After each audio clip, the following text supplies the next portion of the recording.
Hello hi नमस्कार दोस्तों, कैसे आप सभी लोग। तो आज अपन देखेंगे foundation course important question BA BCom BSc third year foundation course के इम्पोर्टेंट क्वेश्चन आधार पाठ्यक्रम तृतीय वर्ष इकाई 1 और इकाई 2 हम पूरी कंप्लीट कर चुके हैं। चूँकि आज इकाई 3 भी कंप्लीट होने वाली है, क्योंकि हम करने जा रहे हैं इकाई 3 के चैप्टर 3 की इम्पोर्टेंट क्वेश्चन कंप्लीट। तो फिर चलिए देखते हैं इम्पोर्टेंट क्वेश्चन। अगर आपको इससे पहले के इम्पोर्टेंट क्वेश्चन देखने हैं तो आप हमारी प्लेलिस्ट में जाकर देख सकते हैं, या फिर कमेंट बॉक्स में हम आपको लिंक उपलब्ध करा देंगे, आप वहां से भी देख सकते हैं।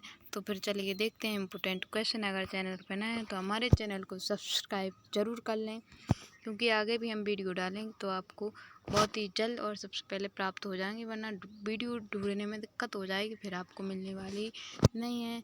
हमारी वीडियो को लाइक करें, चैनल को सब्सक्राइब करें और अपने दोस्तों के साथ शेयर करें। वक्त बर्बाद ना करते हुए हम चलते हैं इम्पोर्टेंट क्वेश्चन की तरफ। लोकतंत्र, समरसत्ता, कला, साहित्य, आध्यात्म, वस्तुनिष्ठ प्रश्न देखेंगे। तो लोकतंत्र क्या है? लोकतंत्र एक प्रकार की शासन व्यवस्था है। प्रश्न क्रमांक 2 है, देश में सामाजिक, राजनीतिक तथा आर्थिक स्वतंत्रता प्रदान करता है तो देश की शासन प्रणाली। प्रश्न क्रमांक 3 है, लोकतंत्र अच्छा है क्यों? क्योंकि इसमें व्यक्ति का गौरव बढ़ता है, यह नागरिकों को समानता देता है, निर्णय लेने की गुणवत्ता को बढ़ाता है, उपयुक्त सभी। प्रश्न क्रमांक 4 है, जनता के द्वारा बनाया गया तंत्र को क्या कहते हैं? उसे लोकतंत्र कहते हैं। जनता के द्वारा बनाया गया तंत्र लोकतंत्र कहलाता है। प्रश्न क्रमांक 5 है, भारत एक संसदीय धर्मनिरपेक्ष गणराज्य है, का आंसर हो जाएगा लोकतांत्रिक।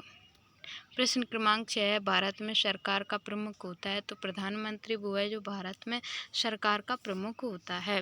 प्रश्न क्रमांक 7 है, आमतौर पर किस सरकार को प्रतिनिधि के रूप में जाना जाता है तो लोकतांत्रिक सरकार को जाना जाता है। प्रश्न क्रमांक 8 है, लोकतंत्र के सामने सबसे बड़ी चुनौती क्या है? तो लोकतंत्र को सशक्त बनाना सबसे बड़ी क्या है? चुनौती है। प्रश्न क्रमांक 9 है, लोकतंत्र आने से पहले नेपाल का अंतिम राजा कौन था? तो राजा यज्ञेंद्र था। कौन था? राजा यज्ञेंद्र। जब लोकतंत्र नहीं आया था तो वो सबसे पहला राजा था। ठीक है। प्रश्न क्रमांक 10 है, लोकतंत्र को जनता के लिए, जनता के द्वारा के रूप में परिभाषा किसने दी? अब्राहम लिंकन ने दी। प्रश्न क्रमांक 11 है, लोकतंत्र के मूल्यांकन लिहाज में इनमें से कोई एक चीज़ लोकतांत्रिक व्यवस्थाओं के अनुरूप नहीं है, उसे चुने। स्वतंत्रता और निष्पक्ष चुनाव। प्रश्न क्रमांक 12 है, जब लोकतंत्र के निर्णय एक सही प्रक्रिया के अनुसार लिए जाते हैं उसे क्या कहते हैं? उसे पारदर्शिता कहते हैं। अब आता है प्रश्न क्रमांक 13, लोकतंत्र निम्नलिखित में से किसके अतिरिक्त सभी की गुणवत्ता में सुधार करता है? बताओ। इच्छाओं और अपेक्षाओं में। प्रश्न क्रमांक 14 है, निम्न मूल्यों में से किसका लोकतंत्र में नैतिक और कानूनी प्रतिबंध है? तो लिंग समानता। प्रश्न क्रमांक 15 है, भारत का प्रथम नागरिक किसे कहते हैं? बताओ। प्रधानमंत्री को, मुख्यमंत्री को, राष्ट्रपति को या गृह मंत्री को? तो कहेंगे ही नहीं, वो कहते हैं राष्ट्रपति को। प्रश्न क्रमांक 16, संवैधानिक लोकतंत्र संचालित होता है तो संविधान से ही होता है। प्रश्न क्रमांक 17, लोकसभा के सदस्यों का चुनाव कितने वर्ष बाद होता है? तो 5 वर्ष बाद होता है। लोकसभा 5 वर्ष। संवैधानिक लोकतंत्र संचालित होता है, संविधान से होता है। प्रश्न क्रमांक 18, सभी को अपने समान समझना क्या कहलाता है? समरसत्ता। प्रश्न क्रमांक 19 है, प्राचीन भारतीय संस्कृति ने कभी भी किसी के स्वीकार नहीं किया है तो भेदभाव कभी भी स्वीकार नहीं किया है। प्रश्न क्रमांक 20 है, समाज के सभी वर्गों एवं वर्णों के मध्य एकता स्थापित करना क्या कहलाता है? सामाजिक समरसत्ता कहलाता है। अगला है प्रश्न क्रमांक 21, केवल विचारों की बराबरी को क्या कहते हैं? तो समरसत्ता कहते हैं।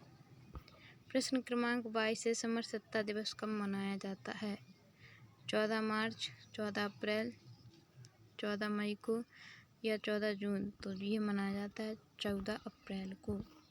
समरसत्ता का अर्थ सामाजिक भाईचारा। प्रश्न क्रमांक 24, सामाजिक समरसत्ता दिवस कब मनाया जाता है? 6 दिसंबर को मनाया जाता है। प्रश्न क्रमांक 25 है, मनोवैज्ञानिक स्तर पर सामंजस्य का क्या अर्थ है? तो दूसरों के प्रति अपनेपन और स्नेह की भावना। प्रश्न क्रमांक 26, एक ही ईश्वर की संतान किसे कहते हैं? सभी मनुष्य को। प्रश्न क्रमांक 27 है, प्राचीन भारतीय वर्णमय व्यवस्था किस आधार पर की गई थी? तो कर्म के आधार पर की गई थी। प्रश्न क्रमांक 28 है, कौन से व्यवहार सामाजिक बंधुत्व की भावना को दर्शाते हैं? तो समरसत्ता और आत्मीयता। प्रश्न क्रमांक 29 है, सामाजिक समरसत्ता का घटक कौन सा है? सहिष्णुता, आत्मीयता, बंधुता, उपयुक्त सभी इसके घटक हैं। प्रश्न क्रमांक 30 है, समानता के मुख्य आयाम कितने होते हैं? तो समानता के मुख्य 3 आयाम होते हैं। प्रश्न क्रमांक 31, भीमराव अम्बेडकर के निर्वाण दिवस को किस दिन के रूप में मनाया जाता है? तो सामाजिक समरसत्ता दिवस के रूप में मनाया जाता है। प्रश्न क्रमांक 32 सुंदर यानी जो आनंद प्राप्त करती है उसे क्या कहते हैं? उसे कला कहते हैं। प्रश्न क्रमांक 33 है, अन्य कला रूपों से अलग करने को क्या कहते हैं? दृश्य कला। प्रश्न क्रमांक 34 है, कला का जनक किसे कहा जाता है? तो भगवान शिव को कला का जनक माना जाता है। प्रश्न क्रमांक 35, संगीत कला, वास्तुकला, चित्रकला, मूर्तिकला तथा कविता में व्यक्त किया जाता है तो मानवीय भावनाओं को व्यक्त किया जाता है। प्रश्न क्रमांक 36 है, कुछ ऐसा जो कल्पना और कौशल के साथ बनाया गया हो, जो सुंदर हो या महत्वपूर्ण विचार भावनाओं को व्यक्त करता है, उसे क्या कहेंगे? कला कहेंगे। प्रश्न क्रमांक 37 है, भारत में कितनी कलाएं हैं? तो भारत में अनेक कलाएं हैं, 1 या 4, 2, 8 है नहीं है, अनेक हैं। ठीक है। प्रश्न क्रमांक 38 है, शुक्र नीति सार के अनुसार कलाओं की संख्या 64 है।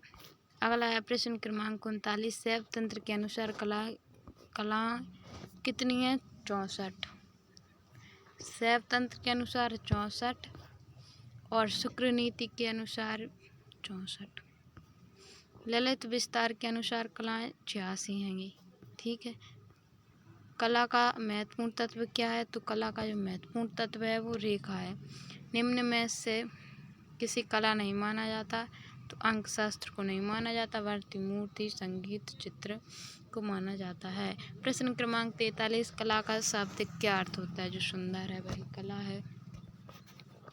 ठीक है। प्रश्न क्रमांक 44 है, पाठ के अनुसार कला प्रायः अनुकरण करती है तो मूल का अनुकरण करती है।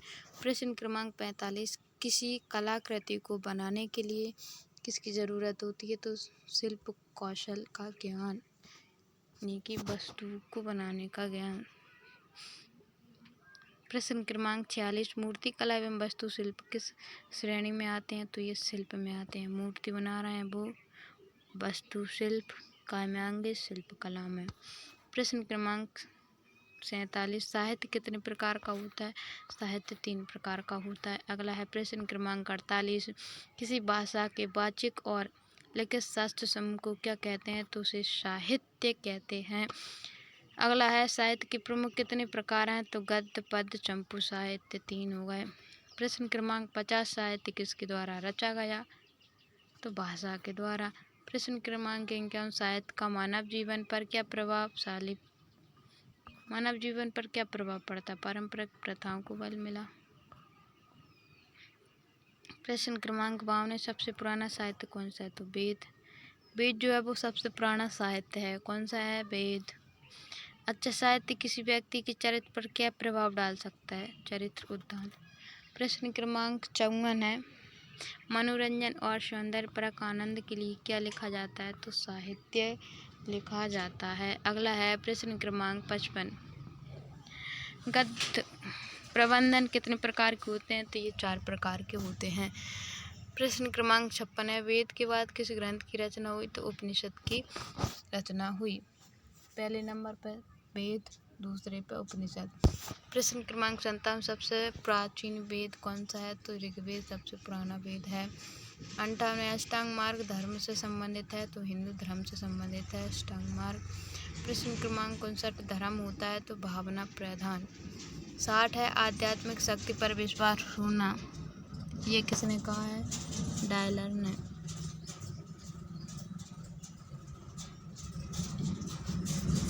तो अगला है प्रश्न क्रमांक 61 परमात्मा और आत्मा के संबंध रखने वाले संबंध को क्या कहते हैं?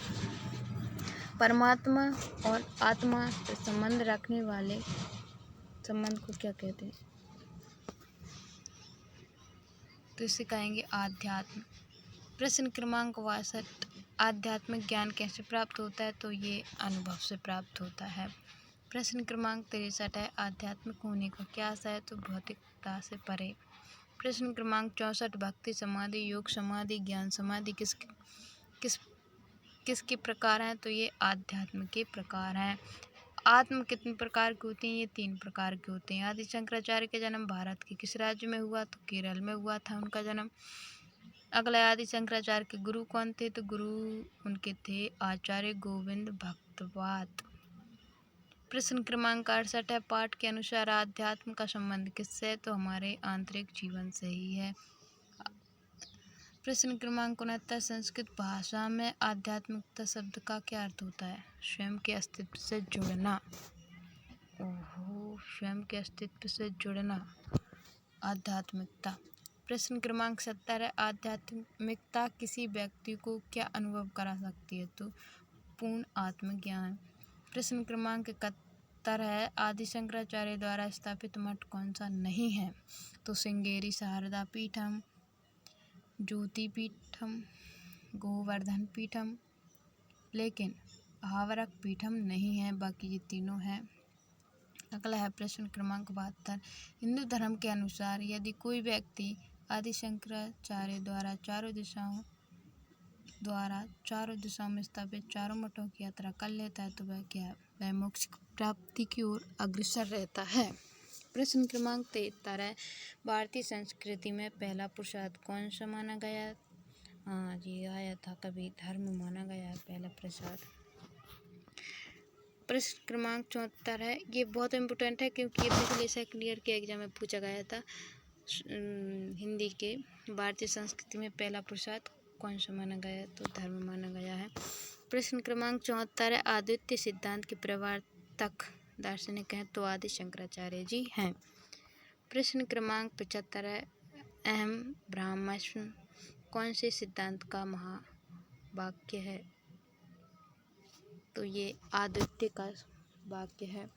प्रश्न क्रमांक 76 है अद्वैत सिद्धांत के अनुसार परम तत्व कौन सा है? तो ये ब्रह्म है। आत्म शब्द का क्या अर्थ है? आत्मा जिसमें जीवन और संवेदना का सिद्धांत शामिल है। अध्यात्म में अर्ध उपसर्ग का क्या अर्थ है? तो वर्तमान में किसी से ऊपर। अध्यात्म का उद्देश्य क्या होता है? तो स्वयं के अस्तित्व से जुड़ना और उसकी सूक्ष्म व्याख्या करना। प्रश्न क्रमांक 80 है ब्रह्म का स्वरूप लक्षण है सच्चिदानंद। सच्चिदानंद में सत का अर्थ है अस्तित्व में होना। प्रश्न क्रमांक 81 आदि शंकराचार्य के गुरु कौन थे? तो गोविंदाचार्य। प्रश्न क्रमांक 82 शंकराचार्य ने कितने ज्योतिर्लिंगों की स्थापना की थी? बताओ।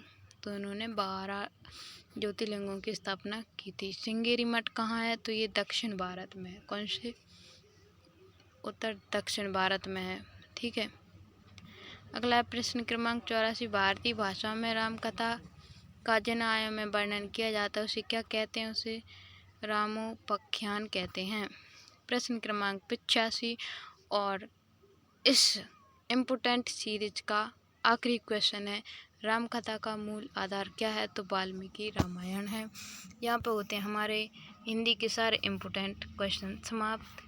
अगर आपको सारे इम्पोर्टेंट क्वेश्चन की वीडियो देखना है तो हमारे कमेंट बॉक्स में जाकर आप उस लिंक से देख सकते हैं। हम कमेंट बॉक्स में लिंक डाल देंगे। ठीक है। तो फिर हम पेपर का सॉल्यूशन भी कराने वाले हैं तो हमारे चैनल को सब्सक्राइब कर लें जिससे पेपर का सॉल्यूशन आपको मिल जाए। तो पेपर के लिए ऑल द बेस्ट।